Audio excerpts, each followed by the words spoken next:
Assalamualaikum warahmatullahi wabarakatuh. Perkenalkan, nama saya Tessa Ica Ananda dari kelas MN23N.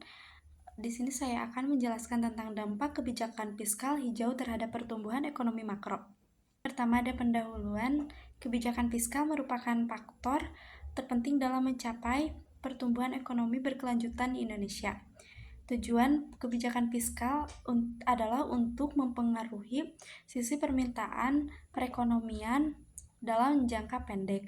Kebijakan fiskal adalah cara pemerintah menyesuaikan tingkat pengeluaran dan tarif pajak untuk melindungi dan mempengaruhi perekonomian negara. Ini adalah taktik kebijakan moneter di mana bank sentral mempengaruhi jumlah uang beredar suatu negara.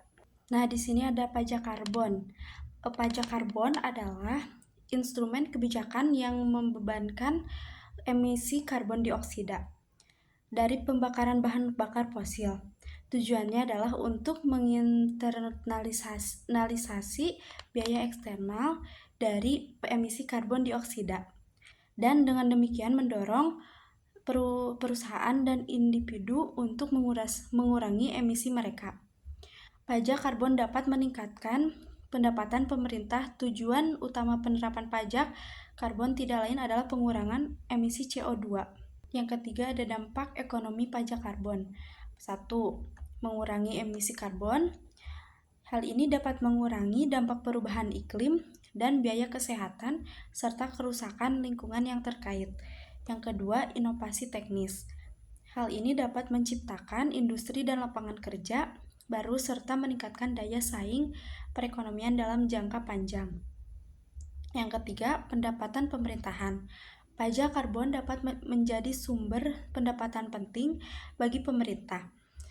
Pendapatan ini dapat digunakan untuk mensubsidi energi terbarukan, program jaminan sosial, atau mengurangi pajak regresif lainnya. Dan yang keempat, dampak terhadap konsumen. Subsidi energi terbarukan. Tujuan dari subsidi energi terbarukan adalah untuk mendorong pengembangan dan penggunaan sumber energi yang lebih ramah lingkungan seperti tenaga surya, angin, dan bioenergi. Menurut Tries 2009, subsidi adalah dukungan pemerintah kepada sebagian masyarakat yang dapat menurunkan biaya produksi atau barang atau menurunkan harga yang dibayar konsumen atas suatu barang. Dampak ekonomi subsidi energi terbarukan. Yang pertama, mengurangi emisi untuk mengurangi dampak negatif perubahan iklim. Dan yang kedua, investasi dan lapangan kerja. Dan yang ketiga, stabilitas energi, mengurangi risiko geopolitik dan fluktuasi harga energi internasional. Dampak jangka panjang. Kebijakan fiskal ramah lingkungan dapat mendorong pertumbuhan ekonomi jangka panjang dengan menciptakan lingkungan yang mendorong inovasi dan investasi dalam teknologi ramah lingkungan.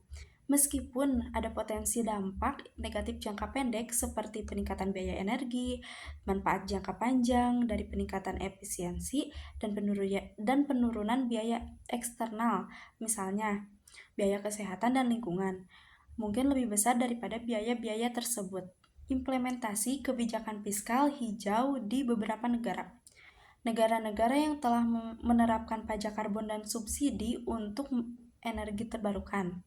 Yang pertama ada Swedia, yang kedua ada Jerman, dan yang ketiga ada Kanada. Kesimpulan dari dampak kebijakan fiskal hijau terhadap ekonomi makro ini yaitu kebijakan fiskal ramah lingkungan seperti pajak karbon dan subsidi energi terbarukan mempunyai potensi besar untuk memberikan dampak positif terhadap pertumbuhan ekonomi jangka panjang.